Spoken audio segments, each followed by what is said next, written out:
हाँ जी, तो question number 11 कर रहे हैं। n square plus 3n minus 4 can be expressed as product of only two prime factors where n is a natural number too, n natural number भी है। Find the values, value के अंदर एक s के bracket भी लगा लो, वो single value भी हो सकती है और बहुत सारी वैल्यूज भी हो सकती है। of n for which the given expression is a even composite number। तो इसका बेस्ट तरीका क्या है? ऑप्शन से करोगे तो लंबा हो जाएगा वो, ठीक है? तो आप इसको फैक्टराइज करो। फैक्टराइज करना आता है? क्वाड्रेटिक है अगर तो मिडिल टर्म स्प्लिट से -4n स्क्वायर है, तो n स्क्वायर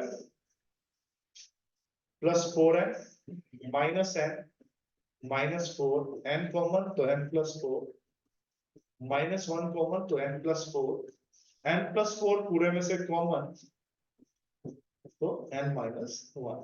यहां तक समझ आया? n plus 4 into n minus 1। अब इस क्वेश्चन को बड़े ध्यान से पढ़ना है। Can be expressed as product of only two prime factors. ये जो नंबर जो भी आएगा n की वैल्यू पुट करके, उसके दो ही प्राइम फैक्टर होंगे, उसके और उससे ना ज्यादा होंगे, ठीक है? और ये कैसा नंबर है? ये इवन कंपोजिट है। कंपोजिट नंबर कौन से होते हैं?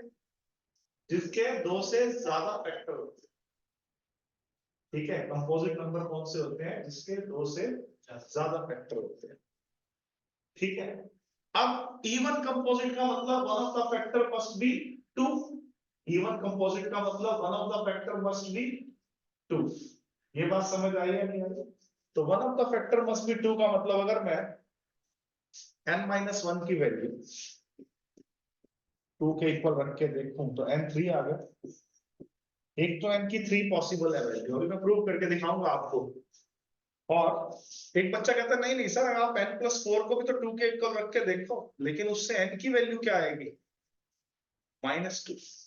उससे n की वैल्यू क्या आएगी? -2। और n कैसा है? नेचुरल नंबर भी है क्वेश्चन के अंदर। तो n फिर पक्का क्या हुआ? 3 हुआ। n फिर पक्का क्या हुआ? 3 हुआ। ये जो नंबर है n square plus 3n minus 4, जिसको फैक्टराइज फॉर्म में ये लिखा है, तो अगर मैं फैक्टराइज फॉर्म में n की वैल्यू पुट करूं तो 3 प्लस 4 कितना हुआ? 7। और 3 माइनस 1 कितना हुआ? 2। तो अगर वो नंबर पूछता तो वो 14 है। 7 into 2 14। 14 एक इवन कंपोजिट नंबर है। 14 एक क्या है बेटा? इवन कंपोजिट नंबर है, जिसको दो प्राइम फैक्टर्स की फॉर्म में एक्सप्रेस किया जा सकता है। उनमें से एक नंबर क्या हुआ? 2। और एक नंबर क्या हुआ बेटा? 7। 2 तो प्राइम नंबर होता ही है, कई बच्चों को ये कंफ्यूजन रहती है।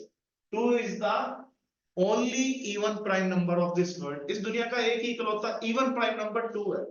उसके बाद जितने भी प्राइम नंबर है सारे ऑड है, ठीक है? क्लियर अभी?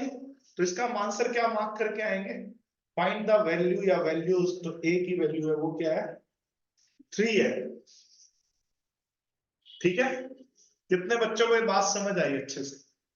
तो भैया n की वैल्यू इस एक्सप्रेशन में 3 पुट करो, चाहे इस एक्सप्रेशन में पुट कर लो चाहे इस फैक्टर्स में पुट कर लो, आएगा तो 14। वो नंबर पूछा होता तो वो नंबर हो गया 14 इसके अकॉर्डिंग। और वो n की वैल्यू क्या है? 3। और वो जो प्राइम फैक्टर्स है वो क्या है बेटा? 2 और 7। दो ही प्राइम फैक्टर्स है ना। देखो अलग अलग तरह के क्या क्या क्वेश्चन निकल सकते हैं। हमसे इसने n की वैल्यू पूछी तो क्या आया बेटा? n की वैल्यू आई 3।